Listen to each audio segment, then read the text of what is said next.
क्रांतिकारी अशा गावामध्ये आज मी आपल्या सगळ्यांच्या थोडासा संवाद करण्याच्या उद्देशाने उभा या तिरंगा यात्रेच्या निमित्तानं विचार मंचावर उपस्थित असलेले दलित महासंघामध्ये माझ्यासोबत 30 वर्ष मला साथ करणारे, माझ्यासोबत निष्ठेने चळवळ माझी पत्नी प्राध्यापिका पुष्पलता सत्य मॅडम, दलित महासंघाचे राज्य उपाध्यक्ष शंकरराव महापुरे, सांगली जिल्हा अध्यक्ष विकास बल्ला, पांडुरंग पाटील तथा बापूसाहेब यांचे वारसदार आणि त्यांच्या सुनबाई सन्माननीय आदरणीय काकी, त्याचबरोबर या गावचे वेगवेगळ्या क्षेत्रामध्ये काम करणारे सर्व राजकीय सामाजिक कार्यकर्ते, ज्यांच्यामुळं आज मला आपल्या समोर काही थोडंसं बोलता येतंय, ते इथं नाही, परंतु माझे चांगले मित्र आहेत ते म्हणजे नंदू पाटील, त्याबरोबर अर्जुन पाटील, अक्षय आणि उपस्थित सर्व बंधू भगिनी. तर काय प्रॉब्लेम आहे का?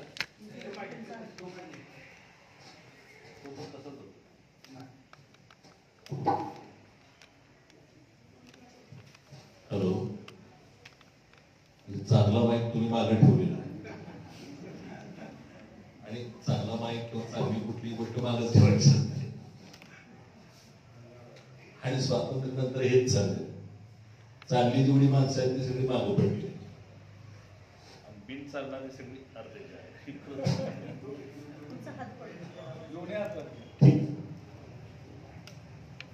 मी मच्छिंद्र सत्ते,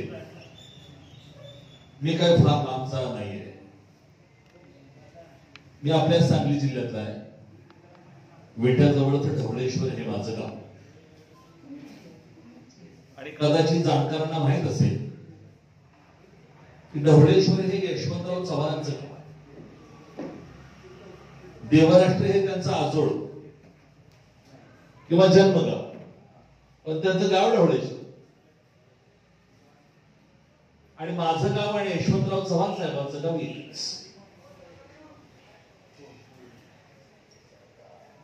मी शिक्षणासाठी जेव्हा विटाला होतो, रयत शिक्षण संस्थेच्या विटा हायस्कूल विटा, तिथे मी हॉस्टेलला होतो. त्या हॉस्टेलचं त्यावेळेचं नाव होतं भैरवनाथ विद्यार्थी वसतिगृह आणि ते भैरवनाथ विद्यार्थी वसतिगृह म्हणजे चळवळीचं केंद्र होतं. मी 8वीला होतो आणि तिथं मी एवढी मोठी माणसं पाहिलेली आहे, एवढी मोठी माणसं पाहिलेली आहे की इतिहासाच्या अनेक पानावर यांची नावं आणि अनेक पुस्तकामध्ये यांचे धडे. मला खूप खूप अभिमान वाटतो की मी क्रांतिसिंह नाना पाटलांना पाहिले. मी क्रांतिसिंह नाना पाटलांच्या सहवासात 8 दिवस होतो. आपल्या लोकांना माहित असेल की त्यांचा अमृत महोत्सवी सत्कार विटाला झालेला होता आणि त्या सत्काराच्या वेळेला त्यांना त्या हॉस्टेलमध्ये ठेवलं. ते भैरवनाथ विद्यार्थी वसतिगृह जे आहे ते ऍडव्होकेट सुभाष पाटील त्यांच्या ताब्यात होते. ऍडव्होकेट सुभाष पाटील ते चालवत होते आणि हे ऍडव्होकेट सुभाष पाटील जे आहेत हनुमंत वडिये गावचे, ते क्रांतिसिंह नाना पाटलांचे नातू म्हणजे भाई भगवानराव बाप्पांचे सुपुत्र. भगवानराव बाप्पांना क्रांतिसिंह नाना पाटलांची मुलगी दिली होती. त्यामुळं त्या अमृत महोत्सवी सत्काराच्या वेळेला क्रांतिसिंह नाना पाटलांना त्या वसतिगृहात आणून ठेवलं होतं आणि त्यांना काहीतरी कमी जास्त लागलं तर कोणीतरी मदतीला असावं म्हणून मी त्या हॉस्टेलचा विद्यार्थी म्हणून मला तिथं ठेवलं आणि ते मला एक 2-3 कामं सांगायची. त्यातलं एक काम सहज म्हणून सांग, अंग दाब म्हणायची आणि मी अंग दाबायचो, मान दाबायचो, खांदे दाबायचो, पाय दाबायचो आणि ते मला नेहमी म्हणायचे अजून जोरात दाब, अजून जोरात. आता मी 8वीला किती दाबून ते म्हणायचे मला तुझ्या अंगात काय रागात आहे का नाही असं ते मला. आणि अनेक गोष्टी सांगण्याचं तात्पर्य असं की मी क्रांतिसिंह नाना पाटलांना पाहिलं, मी जी.डी. लाड बापूंना पाहिलं. अनेक कार्यक्रमामध्ये मी आणि जी.डी. बापू सुद्धा एकत्र होतो. इवन कुंडलमध्ये दलित महासंघाच्या शाखेचं उद्घाटन जी.डी. बापूंनी केलं. नागनाथ नायकवडींच्या सहवासात तर मी खूप वर्ष होतो. सांगण्याचं तात्पर्य असं, 8वी पासून मी ही क्रांतिसिंहासारखी माणसं पाहिलेली आहेत, अनेक क्रांतीवीर पाहिलेले आहेत आणि अनेक क्रांतीवीरांच्या मी सहवासात आहे, त्यांच्याशी मी चर्चा केलेली आहे. अनेक गोष्टी बरोबर त्यांच्या बरोबर मी काही गोष्टी शेअर केलेल्या आहेत आणि त्यांच्या मुशीत मी तयार, भारत पाटणकर, इंदुताई पाटणकर, त्या सगळ्यांच्या सहवासात मी वाटलं. आणि जेव्हा माझ्या लक्षात आलं की हे वर्ष स्वातंत्र्याचं अमृत महोत्सवी वर्ष आहे, 75 वर्ष झाली स्वातंत्र्याला, पण कुठं लवलेश नाही स्वातंत्र्याच्या 75चं, कुठं गंध नाही, काही सुद्धा नाही. ज्या क्रांतीवीरांनी आपले आयुष्य कुर्बान केलं या देशासाठी, ज्या क्रांतीवीरांनी आपलं आयुष्य झोकून दिलं, त्यांचं स्मरण सुद्धा कोणाला नाही, ना शासनाला ना प्रशासनाला. शाळा कॉलेजमध्ये सुद्धा एखादा परिसंवाद, एखादा काहीतरी कार्यक्रम, काही सुद्धा. आणि मला वाटलं की हे बरोबर. खरं तर हे वर्ष क्रांतीवीरांच्या, स्वातंत्र्यवीरांच्या, हुतात्म्यांच्या कर्तृत्व नव्या पिढीला सांगण्याचं हे वर्ष आहे. हे स्वातंत्र्य कसं मिळालंय, कुणी मिळवून दिलंय, त्यात खरे कोण खोटे कोण हे लोकांना कळलं पाहिजे. पण याची चर्चाच. आणि खरं तर मला वाटते कुणीतरी असं आहे की त्यांना ही चर्चा करायचीच नाही. या देशातले खरे स्वातंत्र्यवीर, या देशातले खरे क्रांतीवीर हे लोकांना कळू नये असं एक सिस्टीम काम करते. आणि मी नेहमी सिस्टीमच्या विरोधात असल्यामुळं मी माझ्या मनाशी ठरवलं की आपण या सगळ्या क्रांतीवीरांना अभिवादन करायचं, आपण यांचं स्मरण करायचं. या सगळ्या क्रांतीवीरांच्या कर्तृत्वाचा सन्मान गावोगावी जाऊन आपण करायचं. भला आपला आवाज छोटा असेल, आपली ताकद कमी असेल, परंतु आपली भावना मोठी आहे, आपली जिद्द मोठी आहे. आणि त्याच भावनेतून आणि जिद्दीतून दलित महासंघासारख्या गाव कुसा बाहेर वाढलेल्या, परंतु विचारानं प्रगल्भ झालेल्या माझ्यासारख्या आणि माझ्या सहकार्यांच्या सहकार्यानं आम्ही ही तिरंगा यात्रा काढण्याचं ठरवलं. 82 ते सावळच. आपल्यापैकी बरेच वृद्ध लोक आहेत, जाणकार लोक आहेत. 82च का? तर इतिहासामध्ये भारताच्या स्वातंत्र्य चळवळीमध्ये जेवढे मोठी बंड झालेली आहे, जेवढे मोठे सत्याग्रह झालेले आहेत, त्यातलं एक महत्वाचं सत्याग्रह म्हणजे 82चा जंगल सत्याग्रह. मी तर जबाबदारीने बोलतो, या भारताच्या इतिहासामध्ये मिठाचा सत्याग्रह जेवढा महत्वाचा आहे, तेवढाच महत्वाचा 82चा जंगल सत्याग्रह आहे. आणि हा सत्याग्रह करणारे लोक कोण होते? सामान्य लोक, ज्याला चेहरा नाही असे लोक होते, ज्याची ओळख नाही असे लोक होते, परंतु स्वातंत्र्याच्या प्रेरणेनं पेटलेले लोक होते. गांधी नावाच्या माणसाला आदेश दिलाय, पंडित जवाहरलाल नेहरू सारख्या नेत्याला आदेश दिलाय सरकारचा कायदा मानायचा नाही, मोडायचा. बिळाशीतले लोक काय महात्मा गांधीच्या जातीचे नव्हते. बिळाशीतले लोक काय पंडित जवाहरलाल नेहरूच्या जातीचे नव्हते. असले तरी सुद्धा एखादं घर असेल. पण या देशामध्ये स्वातंत्र्याच्या प्रेरणेनं पुढारपण करणाऱ्या नेत्यांनी आदेश दिलाय कायदा मोडायचा ब्रिटिशांचा. आणि बिळाशीतल्या लोकांनी कायदा मोडायचं ठरवलं.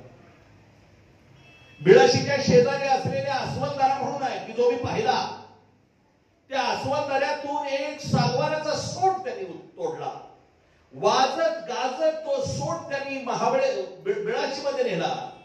बिळाशीच्या महादेवाच्या देवळात दीपमाळेच्या शेजारी तो उभा केला आणि त्याच्यावरती तिरंगा फडकवला. ती लढाई फक्त तिरंग्याची नव्हती. जंगल आमचं आहे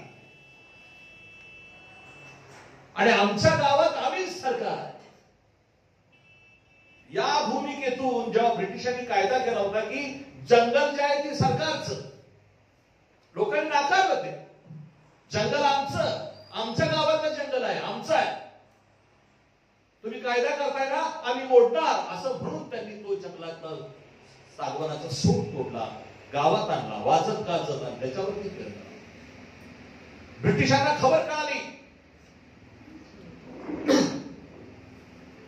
की तिथं तिरंगा फडकवला आणि जंगलचा कायदा तोडला. बंकट सिंग नावाचा एक अधिकारी तिथे गेला फौज घेऊन. 8 दिवस गावातल्या लोकांना सांगत होता तिरंगा खाली उतरवा, पण गाव ऐकायला तयार नव्हतं. महिला सुद्धा या सगळ्या क्रांतीवीरांच्या भोवतीने जमा झाल्या आणि जो त्या महादेवाच्या देवळात सागवानाचा सोट होता त्याच्या भोवतीनं महिला आणि त्याच्या भोवतीनं सगळे पुरुष कडक करून उभे राहिले. बंकट सिंगांनी 8 दिवस वाट पाहिली आणि वरून आदेश आला, वाटेल ते करा परंतु तिरंगा खाली घ्या. सगळं बिळाशी आणि त्या पंचक्रोशीतले लोक जमले होते. बंकट सिंगाने आक्रमण केलं, त्याने चाल केली, जमलेल्या लोकांच्या वरती लाठीचार्ज केला. लोक रक्तबंबाळ झाले, लोक बिघडत पडले, लोकांना तुडवत ओढत नेत होते. आणि अशा सगळ्या अवस्थेमध्ये शेवटी सरकार, आता आपण बघतोय आजचं सरकार सुद्धा किती क्रूर पद्धतीने काही काही निर्णय घेत आहे. राजद्रोहाचा खटला दाखल करत आहे. सरकारला कोण विचारणार, कोण बोलणार? ती कोणतरी एक विदर्भातली बाई, हनुमान मंदिर आहे म्हणून मला ते आठवलं, नवनीत राणा. काय भले राजकारण असेल पण ती खासदार आहे बाई, एक लोकप्रतिनिधी आहे. तिचा नवरा आमदार आहे आणि ते तिथे गेले. आता कुणाच्या दारात म्हणायचं त्यांना पण काम नाही. मुंबईत कुठेही तिथं चौपाटीला गेले तर म्हणले असतं काही बिघडत नव्हतं, पण राजकारणच आहे सगळं. पण आपण काही एवढं पण येणं नाही. आपल्या गावाच्या नावात जरी येणं असलं तरी आपण येणं नाहीये. आपण नाही भल्या भल्यानं येणं लावणारी माणसं. त्या नवनीत राणावरती राजद्रोहाचा गुन्हा दाखल केला महाराष्ट्र सरकारनं आणि कोर्टानं सांगितलं हा गुन्हा दाखल करण्याची गरज नाही. आज जर का सरकार असं वागत असेल, हे तर ब्रिटिश सरकार चिरडून काढला बिळाशीचा सत्याग्रह आणि तिरंगा उतरवण्याची प्रक्रिया सुरू झाली. सोट तोडायला सुरुवात झाली, सोट खाली घ्यायला सुरुवात झाली. सागवानाचा सोट खाली पडताना तिरंगा सुद्धा खाली पडेल म्हणून खाली पडणारा तिरंगा जमिनीवर पडू न देता एका मुलीनं तो पळत जाऊन आपल्या हातात घेतला आणि ब्रिटिश सैन्याची नजर चुकवून तो तिरंगा घेऊन त्या पोलिसांना गुंगारा देऊन ती पोरगी गेली. ती मातंग समाजाची मुक्ताबाई साठे नावाची पोरगी होती, जिने त्या तिरंग्याचं रक्षण केलं. हा इतिहास आहे, हा इतिहास आहे. ही 90 वर्षापूर्वीची गोष्ट आहे. हे लिहिलंय आणि लिहिणारी माणसं सुद्धा आपलीच बहुतेक समाजातल्या माणसांना गेले. दुसऱ्याने कुणी लिहिण्याचा काही प्रश्नच नाही. त्या मुक्ताबाई साठेला साथ करायला धनगराची पोरगी, मराठा समाजातल्या 2 मुली दिल्या. बिळाशीच्या सत्याग्रहात 2 पोरं हुतात्मा झाली. एक चांबाराचं पोरग आहे, एक कुंभाराचं पोरग आहे. कितीतरी अशी सामान्य कुटुंबातली पोरं शहीद झाली त्या देशासाठी, हुतात्मा झाली. मी कुणाच्या विरोधात नाहीये. नागनाथ नायकवडींच्या सोबत असणारे दोन हुतात्मे, एक हुतात्मा नानक सिंग ज्यांच्या नावानं सोनवड्यामध्ये हायस्कूल आहे, दुसरा हुतात्मा अहिर ज्यांच्या नावानं साखर कारखाना आहे. नागनाथ अण्णांच्या बरोबर दोन हुतात्मे झाले. कुठल्या नाही कुठल्या रूपात त्यांचं स्मारक आहे. चांगलं केलं नागनाथ अण्णांनी. पण या देशातल्या अतिशय महत्वाच्या अशा वेळाच्या सत्याग्रहामध्ये जो चांबाराचा पोरगा हुतात्मा झाला, जो कुंभाराचा पोरगा हुतात्मा झाला, त्याच्या नावानं काही सुद्धा उभं राहिलं. अशी कितीतरी लोक आहेत की इतिहासाच्या पानावर त्याची नोंद सुद्धा नाही. शिवाजी विद्यापीठातल्या काही प्राध्यापकांनी नव्यानं पुन्हा स्वातंत्र्य चळवळीचा जेव्हा इतिहास शोधला, त्यातून ही नावं समोर आलेली आहेत. त्यातून ही नावं समोर आली. सावळतलाही तसंच झालं. 1942च्या प्रतिसंघाच्या काळामध्ये जी.डी. लाड बापूंच्या नेतृत्वाखाली जो मोर्चा तासगावच्या त्या सावळच्या कचेरीवर निघाला होता, त्या मोर्चामध्ये एक तरुण हातात तिरंगा घेऊन मोर्चाच्या पुढे नाचत होता, भारत माता की जय म्हणत होता. पोलिसांनी मोर्चा अडवला, पण ज्याच्या हातात तिरंगा होता आणि जो भारत माता की जय म्हणत होता, तो काही थांबायला तयार. तो तसाच भारत माता की जय म्हणून त्या पोलिसांच्या कचेरीकडे निघाला होता. पोलिसांना काय कळलं नाही, आदेशाला फायर. आणि त्या पोराचा तिथं होता, ते पोरग तिथं शहीद झालं. ते पोरग सुद्धा सावळच्या मागाचं बाळूमांग म्हणून पोरग आहे. हे मी लिहिलेलं नाही, हे शिवाजी विद्यापीठातल्या काही अभ्यासकांनी. मला असं वाटलं की मागाची, चांबाराची, कुंभाराची, पाटाची, धनगराची ही बहुजन समाजातली जी लोक आहेत, त्यांचं काहीच नाही, नाव सुद्धा कुठं नाही. मग जसं यांचं नाव नाही, तसंच ज्यांनी प्रत्यक्ष क्रांती केली त्यांचं पण नाव नाही. जेवढं पाहिजे तेवढं नाव नाही. बर्डे गुरुजी, बापूसाहेब, अंगावर काटा येतो नुसती नावं घेतली तरी. काय काम केलंय, जीवावर उदार होऊन काम केलं या सगळ्यांनी. पण सरकारने यांची दखल घेतलेली नाहीये, लोकांनी सुद्धा यांची दखल घेतली नाही. माझं काय चुकलं तर आपण नाही दखल. त्यांच्या त्यागाबद्दल आपण नाही एवढं गांभीर्यानं पाहिलं. त्यांनी जे आपलं आयुष्याचा होमकुंड केला, जीव धोक्यात घालून जे काम केलं देशसेवेचं, त्याच्या त्यागातून उतराई होण्याचा प्रयत्न आपल्याकडून कमी पडला. आणि संपूर्ण देशात नजर टाका, संपूर्ण महाराष्ट्रात नजर टाका. मी अतिशय जबाबदारीने बोलतोय. स्वातंत्र्याच्या चळवळीमध्ये जे खरे खुरे क्रांतीवीर होते, त्यांच्या अनेक वारसदारांना अन्न खायला नाही आज अशी परिस्थिती. अनेक स्वातंत्र्यवीर, अनेक क्रांतीवीर ज्यांनी स्वातंत्र्याच्या होमकुंडात आपलं आयुष्य झोकून दिलं, त्यांच्या वारसदारांना खायला भाकरी नाहीये. आणि ज्यांनी स्वातंत्र्य चळवळीमध्ये ब्रिटिशांचे खबरे म्हणून काम केलं, ते मात्र अनेक महाराष्ट्रामध्ये सत्ता स्थानावर बसलेले दिसतात. जे ब्रिटिशांचे खबरे होते. आणि या खबरे लोक आहेत ते सगळे नाही, पण बहुतांश खबरे आहेत त्याच्यात. आणि खरे जे होते त्यांचं स्मारक नाहीये. खरं तर बापूसाहेबांचं स्मारक एडीपाली झाले असेल, मला काय माहित नाही. झाले का नाही? 75 वर्ष झाली त्यांच्या कार्याला. कोण करतंय स्मारक? कोण करतंय? महाराष्ट्र. ठीक आहे, तुमचं शासनाबद्दल चांगलं मत आहे अजून सुद्धा. कदाचित तुमच्या आवडीची माणसं शासनात असण्याची शक्यता आहे. माझं असं म्हणणं आहे, हे यापूर्वीच व्हायला पाहिजे, हे यापूर्वी व्हायला पाहिजे. आता तुम्ही बोलताय म्हणून सांगतो, या देशाच्या दिल्लीच्या तख्तावरती मोदी नावाचा माणूस आहे आणि त्याला कुणी शिव्या देत नाही असं राहिलेलं नाही. त्यांच्या कामकाजावर प्रत्येक जण टीका करत असतोय. मोदी किती वाईट माणूस आहे याची चर्चा सगळे करत असतात. त्यांच्या मतभेद त्याबद्दल मला काही म्हणायचं नाही. मोदी, त्यांची कारकीर्द, त्यांचं राजकारण, त्यांचे निर्णय याच्याबद्दल टीका टिप्पणी होऊ शकते.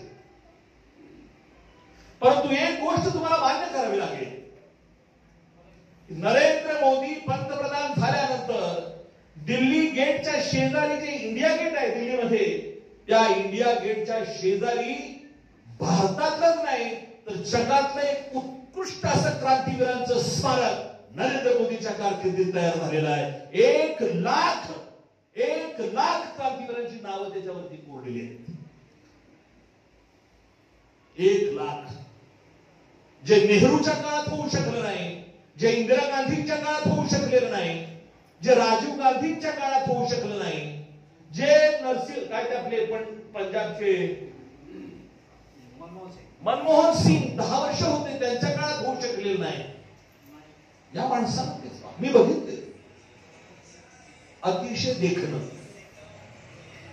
आणि मला हेच वाटतं की फक्त बापूसाहेबांचंच नव्हे, फक्त क्रांतिसिंहाचंच नव्हे, फक्त बर्डे गुरुजींचंच नव्हे, स्वातंत्र्याच्या चळवळीमध्ये योगदान देणारे जे हजारो लाखो लोक आहेत, त्यामध्ये सातारा जिल्ह्याचं योगदान फार मोठं आहे. पूर्वीचा सातारा जिल्हा आणि आजचा आणि सांगली सातारा जिल्हा फार मोठं योगदान आहे. आणि याही स्वातंत्र्य चळवळीमध्ये मूळच्या सातारा जिल्ह्यातलं आणि आजच्या सांगली सातारा जिल्ह्यातलं चळवळीचं केंद्र वाळवा तालुका आहे, शिराळा तालुक्यात आहे. या वाळवा आणि शिराळा तालुक्यातल्या कार्यकर्त्यांच्या, स्वातंत्र्य सैनिकांच्या नावानं एक स्मारक खरं तर इथं व्हायला पाहिजे. गावागावात एकाच नाही, जसं दिल्लीत इंडिया गेटच्या जवळ आहे असं एखादं स्मारक व्हायला पाहिजे. आणि मी या स्टेजवरून आपल्या सगळ्यांच्या साक्षीनं या जिल्ह्याचे पालकमंत्री आमदार जयंत पाटलांना आवाहन करतोय की जयंत पाटील साहेब, तुम्ही सांगली जिल्ह्याचे पालकमंत्री आहात. स्वातंत्र्य चळवळीमध्ये ज्या जिल्ह्यानं प्रचंड काम केले, प्रचंड योगदान दिलंय, स्वातंत्र्य चळवळीमध्ये एक स्वतःचा एक इतिहास निर्माण केलाय आणि त्या इतिहासामध्ये सुद्धा फार मोठं केंद्र चळवळीचं वाळवा आहे आणि त्या वाळवाचे तुम्ही प्रतिनिधी आहात. तुम्ही जर का या शिराळा आणि वाळवा तालुक्याचं संयुक्त जरी एखादं स्मारक उभा केलं तर जयंत पाटील तुमच्या सुद्धा कारकिर्दीमध्ये एक मानाचा तुरा म्हणून त्या स्मारकाची नोंद होऊ शकते. पण जयंत पाटील साहेब, तुम्ही ते करायला पाहिजे. ते करतील अशी अपेक्षा करूया, कारण तुम्ही म्हणताय काम चालू आहे, ते संपेल कधी मलाही सांगता येणार नाही आणि तुम्हाला बी सांगता येईल का नाही मला काही माहित नाहीये. परंतु ही माणसं अतिशय मोठ्या काळजाची होती, जाती धर्माच्या पलीकडे पाहणारी आणि देशासाठी जगलेली माणसं, देशासाठी मेलेली माणसं आहेत. त्यांनी जे स्वप्न पाहिलं ते स्वप्न सत्यात प्रत्यक्षात उतरले का याचा सुद्धा या 75 शोध व्हायला पाहिजे. आज काय झालंय? कोण म्हणतंय भगवा श्रेष्ठ, कोण म्हणतंय हिरवा श्रेष्ठ, कोण म्हणतंय निळा वेस्ट, कोण म्हणतंय पिवळा वेस्ट.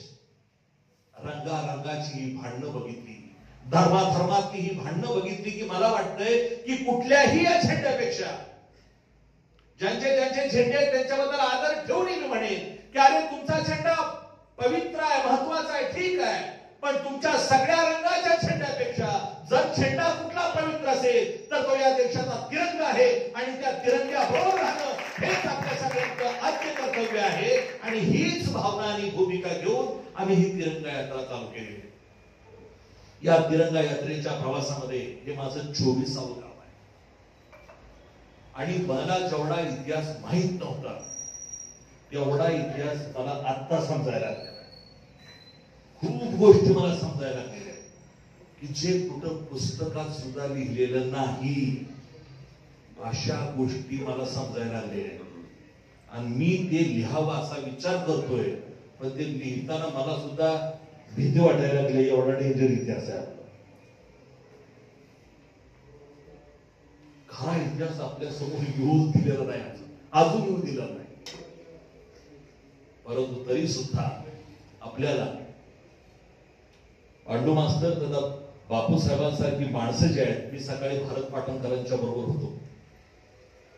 त्यांनी बाबूजी पाटणकरांच्या छोटी पुस्तिका लिहिली, ती मला दाखवली, काय फोटो दाखवले आणि मी बापूसाहेबांचा एक फोटो बघितला हॅट घातलेला.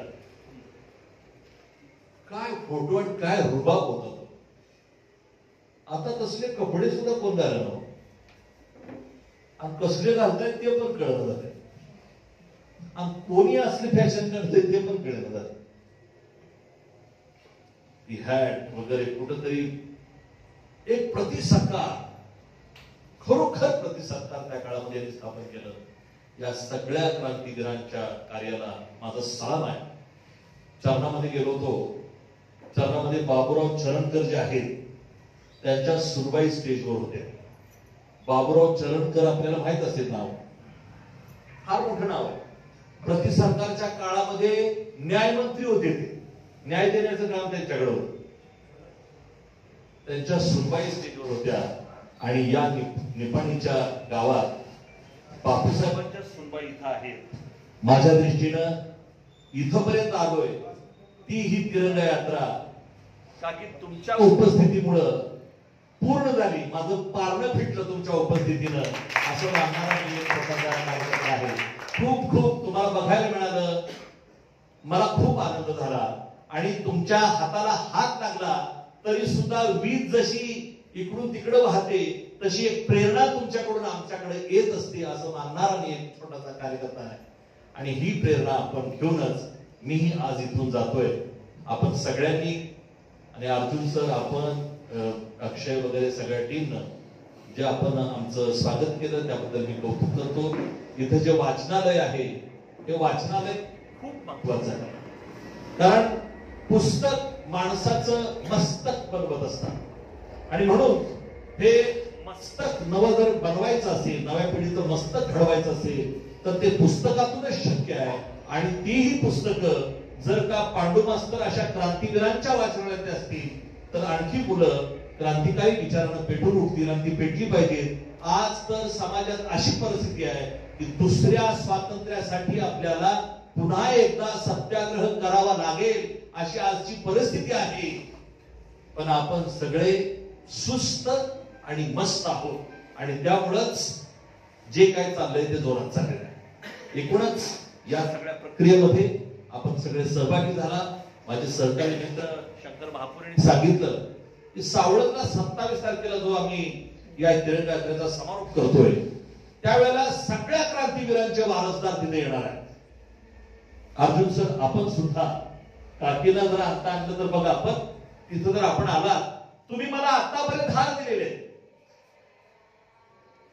आपल्या सगळ्या क्रांतिवीरांच्या वारसदारांना मला सावळत मध्ये फुल तुम्हाला देण्याची संधी मिळावी एवढीच एक अपेक्षा करतो आणि मी आपल्या सगळ्यांची रजा घेतो.